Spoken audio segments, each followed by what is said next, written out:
Assalamualaikum warahmatullahi wabarakatuh. Apa kabar kalian hari ini? Alhamdulillah hari ini insya Allah kita akan sudah mulai langsung belajar kembali ya. Jadi hari ini kita akan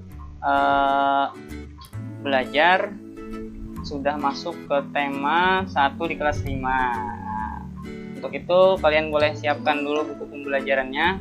Nih buku yang akan kita gunakan hari ini ada 2 jenis buku. Pertama buku yang ini, kemudian yang satunya buku yang terbitan dari Yudhistira sama yang ini. Nah, untuk itu silahkan kalian siapkan dulu bukunya, kalian ambil dulu bukunya, kemudian videonya di pause dulu. Silahkan untuk di pause. Kalau sudah kita akan masuk ke ruang kelas deh. Kita masuk ke ruang kelas. Oke. Nah, hari ini kita akan pelajari tentang organ gerak hewan dan manusia. Kita akan pelajari tentang organ gerak hewan dan manusia. Apa sih organ gerak itu? Nah, kita akan cari tahu hari ini. Apa itu organ gerak hewan dan manusia? Untuk itu kalian silahkan untuk simak baik-baik, perhatikan. Kalau ada yang dirasa masih belum paham, silahkan untuk di pause atau diulang lagi videonya ya. Silahkan, tidak apa-apa. Oke, silahkan buka buku Ustaz dulu sebentar. Nah, di sini yang pertama ada gerak pada makhluk hidup. Nah, setiap makhluk hidup pasti bergerak, namun gerak yang dilakukan setiap makhluk hidup berbeda-beda. Bagaimana gerak pada tumbuhan, hewan, dan manusia. Nah, jadi gerak setiap makhluk hidup itu ternyata berbeda-beda. Pertama, di sini ada gerak pada tumbuhan. Jadi tumbuhan juga bergerak loh, ternyata tumbuhan bergerak. Kayak gimana gerak tumbuhan? Gerak pada tumbuhan, gerak yang dilakukannya terbatas. Misalnya bunga yang semula kuncup bergerak perlahan-lahan menjadi mekar. Tumbuhan tidak bergerak pindah dari satu tempat ke tempat lain. Ya. Pergerakan pada tumbuhan hanya pergerakan saat dia tumbuh. Nah, Ustaz punya nih contohnya untuk video pergerakan pada tumbuhan. Silahkan kalian perhatikan video berikut. Nah, ini gerak pada tumbuhan. Jadi dia tidak tumbuh berpindah, maksudnya dia tidak bergerak berpindah tempat, tapi dia bergerak dengan cara tumbuh. Wah, itu gerak pada tumbuhan. Bunga ya. Dia tumbuh dari dia kecil, kemudian dia berubah menjadi besar. Itu adalah contoh gerak pada tumbuhan. Jadi dia juga bergerak, bukan cuma manusia dan hewan aja yang bergerak. Tuh, ada bunga, dia mekar, dari yang mulanya kuncup dia berubah menjadi mekar. Itu adalah salah satu contoh gerak pada tumbuhan. Ini bunga apa juga Ustaz nggak tahu ini. Ini Ustaz ambil aja dari YouTube. Warnanya merah bagus soalnya. Kayaknya Ustaz pilih yang. Oke, kita lanjut ya. Saya rasa cukup untuk videonya itu. Itu adalah contoh gerak pada tumbuhan tadi. Kemudian kita lihat gerak pada hewan. Hewan juga bergerak. Wah, Ustaz yakin kalian pasti sudah tahu gimana gerak pada hewan. Oke, berbeda dengan tumbuhan, gerak hewan tidak hanya gerakan bagian tubuh. Berbeda dengan tumbuhan, gerak hewan tidak hanya gerakan bagian tubuhnya saja, tetapi dapat juga melakukan gerak berpindah tempat. Jadi selain hewan juga dari tumbuh dari kecil menjadi besar, tapi dia juga bisa berpindah tempat. Jadi hewan memiliki kemampuan untuk melakukan 2 macam gerakan, yaitu gerak pada salah satu bagian tubuh dan gerak berpindah dari satu tempat ke tempat lainnya.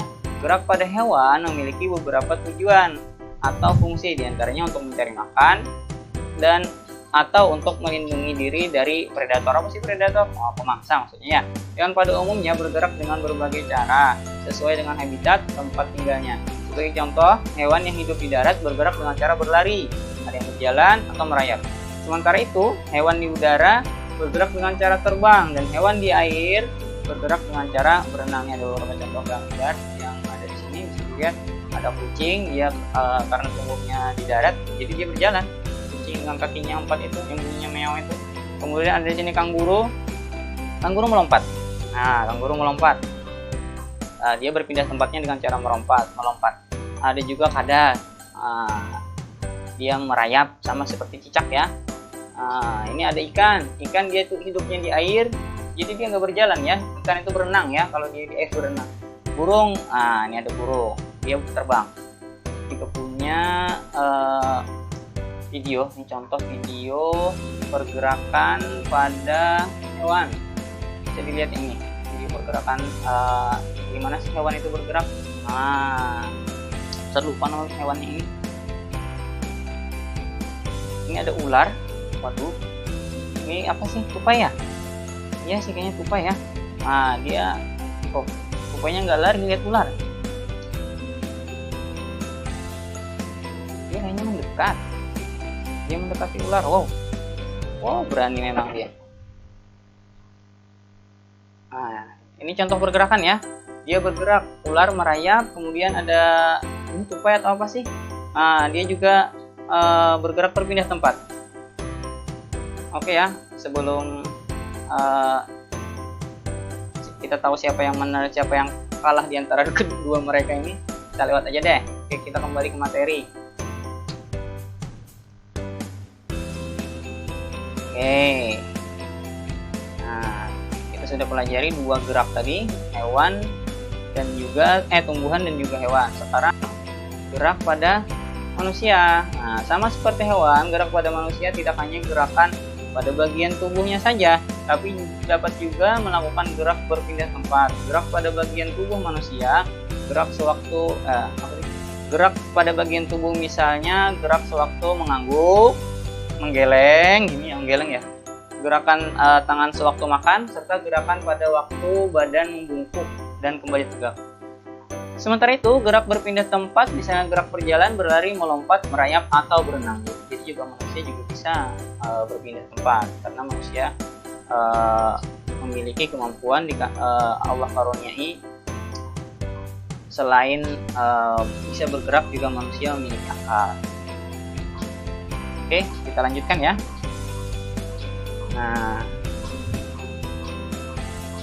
Sebentar.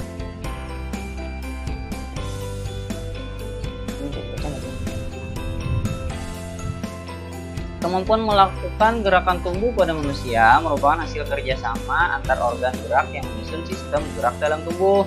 Organ yang menyusun sistem gerak pada manusia dan hewan tersebut terdiri dari otot, tulang, tulang-tulang yang bergabung membentuk rangka dan persendian. Jadi ada tiga hal yang membuat manusia dan hewan dapat bergerak. Yang pertama adalah organ otot. Ini otot. Kemudian selain otot ada juga tulang. Selain tulang ada juga namanya persendian. Oke deh. Sebelum kita lanjutkan, kita perhatikan dulu paragraf ini. Kemampuan melakukan gerak tubuh pada manusia merupakan hasil kerjasama antara organ yang menyusun sistem gerak dalam tubuh. Organ yang menyusun sistem gerak pada manusia dan hewan tersebut terdiri dari otot, tulang yang bergabung membentuk rangka dan persendian. Coba perhatikan kayak ini ya. Coba perhatikan teks ini. Menurut kalian teks ini, kita perhatikan teks yang ini. Kalian masih ingat nggak tentang apa sih namanya, gagasan pokok? Kalian masih ingat nggak tentang gagasan pokok? Tentang gagasan pokok. Apa itu gagasan pokok? Atau ide pokok? Masih ingat? Sekarang coba kita analisa teks ini, paragraf ini. Menurut kalian yang mana yang menjadi para ide pokoknya? Silakan mulai di pause dulu, kalian videonya kalian tentukan dulu. Oke, kalau kalian sudah, perhatikan lagi. Kemampuan melakukan gerakan tubuh pada manusia merupakan hasil kerjasama antar organ gerak yang menyusun sistem gerak dalam tubuh. Organ yang menyusun sistem gerak pada manusia dan hewan tersebut terdiri dari otot, tulang-tulang yang bergabung membentuk rangka dan persendian. Ide pokok atau gagasan pokok pada paragraf ini adalah yang ini ya. kalimat yang pertama ini. Dari sini sampai sini. Nah, kalimat berikutnya itu adalah kalimat pelengkap atau kalimat kalimat pelengkap dari kalimat yang pertama ini. Semua kalimat sesudahnya itu membahas juga sama yang dibahas juga sama tentang kemampuan melakukan gerak tubuh pada manusia. Nah, jadi kalimat ide pokoknya dari paragraf ini adalah yang Ustadz garis hijau ini. Oke, kita lanjut ya. Nah, kita lanjut. Tadi ada 3 ya, otot, tulang, dan persendian. Oke, kita bahas dulu otot. Otot disebut juga organ gerak aktif. Ototlah yang aktif melakukan kerja sehingga keseluruhan organ gerak dapat bergerak. Contohnya, alat gerak manusia berupa kaki yang tersusun dari otot dan tulang. Agar dapat bergerak, otot kaki aktif dengan cara mengerut atau kontraksi. Nah, ini penting nih. Ini penting. Maaf. Ini penting. Ini boleh digaris bawahi atau boleh dicatat deh. Boleh dicatat. Karena kalian mungkin gak punya bukunya, boleh dicatat atau di buku kalian nanti silakan dicari juga. Nah, cara mengurut ini agar dapat bergerak,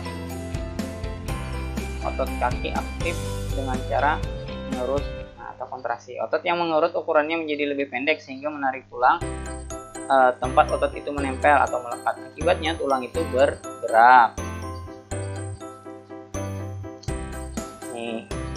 Ini rangkanya aja, ini tulangnya aja. Kemudian ternyata tulang tadi kalau nggak ada dagingnya ya, kan kita tahu dagingnya, padahal sebenarnya otot itu otot dulu. Nah, kalau nggak ada ototnya dia akan tidak bisa menyatu. Jadi yang menyatukan tulang-tulang itu yang merekatkan mereka adalah otot. Nah, setiap gerakan dilakukan oleh 2 otot yang bekerja bergantian secara berlawanan. Jika otot yang satu mengerut, ini garis bawahi lagi deh. Jika yang satu mengerut,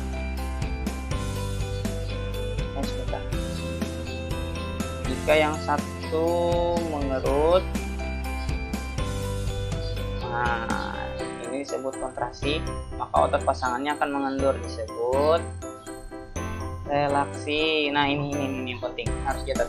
Jika otot yang satu mengerut, kalau otot pengerutan otot itu namanya kontraksi, maka otot pasangannya akan mengendur. Kalau otot mengerut itu kontraksi, kalau otot mengendur disebut relaksi. Oke, kita lanjutkan ya. Setelah kita pelajari otot, sekarang tulang. Berdasarkan fungsinya otot masih belum selesai ya. Berdasarkan fungsinya otot dibagi menjadi 3 macam, yaitu otot jantung, otot polos, dan otot lurik. Otot jantung terdapat pada jantung. Nah, otot jantung. Otot polos terdapat pada organ-organ dalam seperti saluran pencernaan, ginjal, dan rahim. Otot lurik terdapat pada alat gerak seperti tangan dan kaki. Oke, kita lanjutkan ke tulang. Tulang-tulang yang bergabung membentuk rangka berguna sebagai tempat melekatnya otot serta menegakkan dan menguatkan tubuh. Tulang yang terdapat pada alat gerak disebut sebagai organ gerak pasif. Nah, tulang akan bergerak jika digerakkan oleh otot.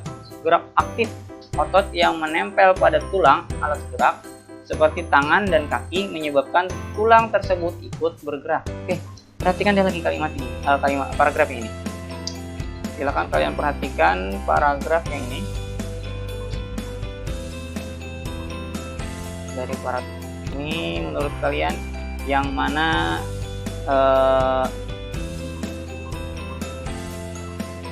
gagasan pokoknya? Tulang-tulang yang bergabung membentuk rangka berguna sebagai tempat melekatnya otot serta menegakkan dan menguatkan tubuh. Tulang yang terdapat pada alat gerak disebut sebagai organ gerak pasif. Tulang akan bergerak jika digerakkan oleh otot. Gerak aktif otot yang menempel pada tulang alat gerak seperti tangan dan kaki menyebabkan tulang tersebut ikut bergerak. Nah, cara untuk mengetahui ide pokok itu, kalian baca dulu berulang-ulang. Kalian baca, kalian lihat per setiap kalimatnya yang mana yang menjadi bahasan dari paragraf tersebut.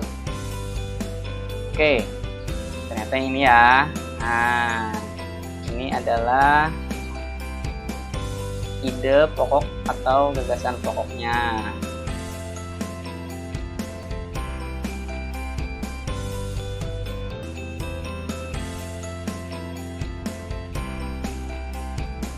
Oke, kita lanjutkan ya.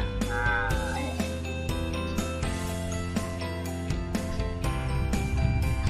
di dalam tubuh terdapat 206 tulang yang saling berhubungan membentuk rangka tubuh. Oke, bentar ya.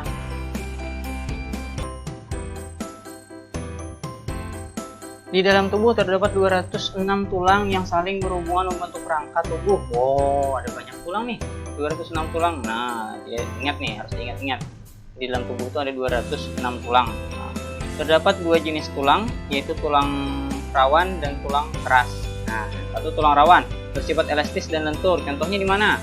Contoh tulang rawan adalah daun telinga dan hidung. Nih, daun telinga lentur kan? Nah, ini dipatah-patahkan nggak akan patah. Kemudian tulang keras bersifat padat dan keras. Contoh tulang keras adalah tulang paha, tulang lengan atas, dan tulang belakang.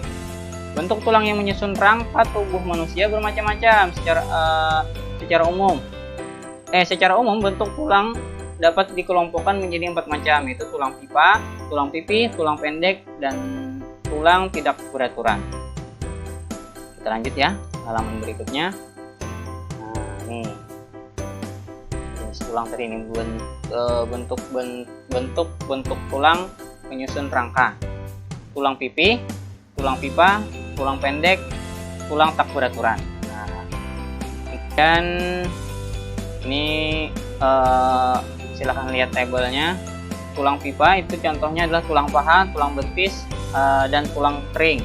Tulang pipi, tulang rusuk, tulang belikat, dan tulang tengkorak. Nah, tulang pendek, tulang pergelangan tangan, dan tulang telapak tangan. Tulang tidak beraturan nih, ruas tulang belakang. Mana sih tadi? Ini lihat posisinya. Tulang pipi letaknya di sini, di bagian dada ini ya, di sini ya. Nah, tulang pipa di sini. Nah, bentuknya seperti ini. Ini bentuk tulang pipa. Kemudian tulang tak beraturan. Bentuknya memang tak beraturan ya. Seperti ini letaknya di pinggang ya. Nah, ini pinggang. Kemudian ada tulang pendek. Nah, kenapa disebut tulang pendek ya? Sesuai namanya karena dia pendek. Letaknya di sini, di sekitar pergelangan tangan. Oke, kita lanjutkan. Tulang tersusun atas kalsium atau zat kapur yang direkatkan oleh kolagen. Semakin dewasa usia manusia, tulang semakin banyak mengandung zat kapur dan semakin sedikit zat perekatnya. Itulah sebabnya tulang-tulang pada anak-anak lebih lentur dibandingkan tulang-tulang manusia dewasa. Iya. Kemudian yang terakhir, persendian. Persendian adalah persambungan antara dua buah tulang atau lebih pada sistem gerak manusia. Persendian mempunyai peran penting dalam proses terjadinya gerak. Dengan adanya persendian, tulang-tulang yang bergabung menjadi satu menjadi mudah untuk digerakkan. Contoh persendian adalah siku pada lengan dan lutut pada tungkai kaki. Sendi ada dua macam, yaitu sendi yang memungkinkan tulang bergerak, sendi yang dapat digerakkan, dan sendi yang tidak memungkinkan tulang bergerak, sendi yang tidak dapat digerakkan. Sendi yang tidak dapat digerakkan disebut sendi mati, contohnya persendian pada tengkorak. Oke.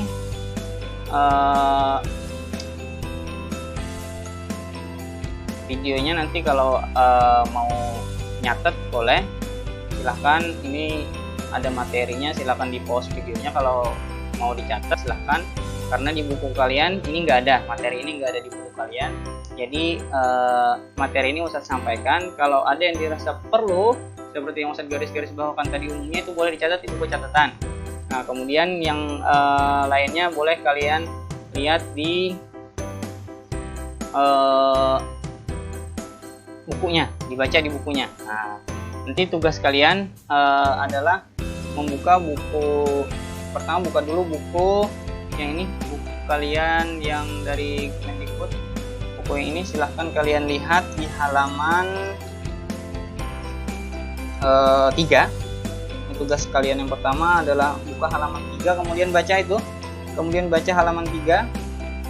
Untuk buku yang Kemendikbud ini kalian baca di halaman 3. Kemudian untuk buku yang satunya silahkan kalian buka juga buku yang ini, buku yang dari Yudhistira. Ini juga kalian buka di halaman 1. Kalian buka kemudian baca halaman 1. Itu bisa kalian pelajari sama organ gerak hewan dan organ gerak manusia. Kemudian setelah kalian membaca itu, ini ada tugas yang harus kalian selesaikan. Tugasnya ada di buku Yudhistira, di buku yang ini, masih di buku yang ini, dari terbitan Yudhistira ini. Tugasnya halaman 2. Nah, ini tugasnya yang ini. Silakan kalian kerjakan di buku kalian, ditulis aja di buku sana. Jawaban silakan ditulis dua-duanya ya, yang B sama yang bagian B sama bagian C itu. Dua-duanya diisi. Kemudian kalau sudah silahkan fotonya diupload di Google Classroom. Nah, fotonya diupload di Google Classroom. Nanti sesuaikan sama nanti kalian buka tematik. Nah, di sana nanti silahkan diupload fotonya Google Classroom ya.